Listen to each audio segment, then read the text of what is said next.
Alright, it's time for this month's Q&A. We got 3 questions lined up from you guys, so let's get to it.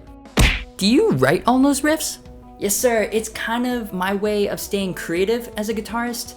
Writing new riffs every week is one of the hardest, but it's also one of my favorite parts about running this whole YouTube channel. Getting in a new piece of gear is one of those things that just inspires the creation of new music, so I try to take full advantage of that, and I'm glad y'all are enjoying it.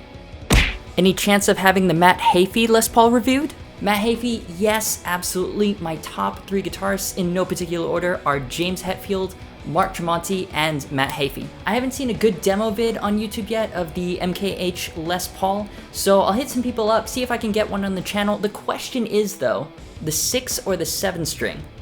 I've never played a 7 string before, so it could be interesting. Let me know what you think down in the comments. If you had to go out and buy 3 guitars, each under $500, which guitars would they be and why?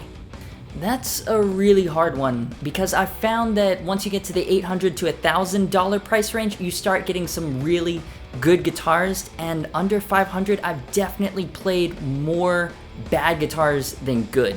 I'd probably go first with a Michael Kelly Patriot Instinct. The Blue Burst that I had on the channel a few weeks back was beautiful, played great, sounded great, and you generally have to go into a much higher price tier to get a finish like that. Second guitar I'd look for is a used Edwards Les Paul. Now, Edwards is under the ESP family of brands, and they don't sell guitars here in the US because their Les Pauls are an exact copy of Gibson's, down to the horn shape and everything. I used to have one a few years back. It was modeled after Kirk Hammett's Gibson Les Paul Custom. It had blacked out hardware, dual EMG 81s. It was super awesome, and I ended up selling it because it was really light compared to other Les Pauls, or at least the Les Pauls that I'd played before. Looking back though, the neck was awesome, the ebony fingerboard was gorgeous, it was a fantastic player, and so I'd probably pick one of those up, and I think they've gone up in price since then, but I've seen a couple on Craigslist for about $450. Lastly, I would pick the Squier Hello Kitty Strat.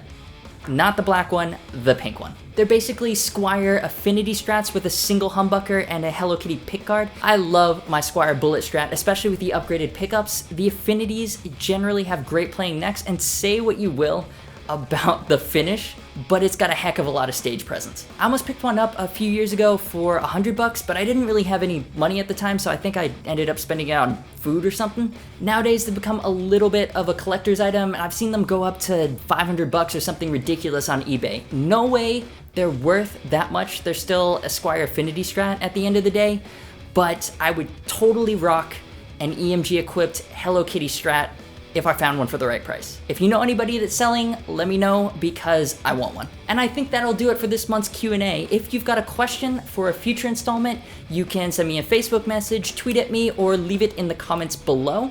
As always, thanks so much for watching. You've been awesome. I've been Hunter, and I'll see you for the next video.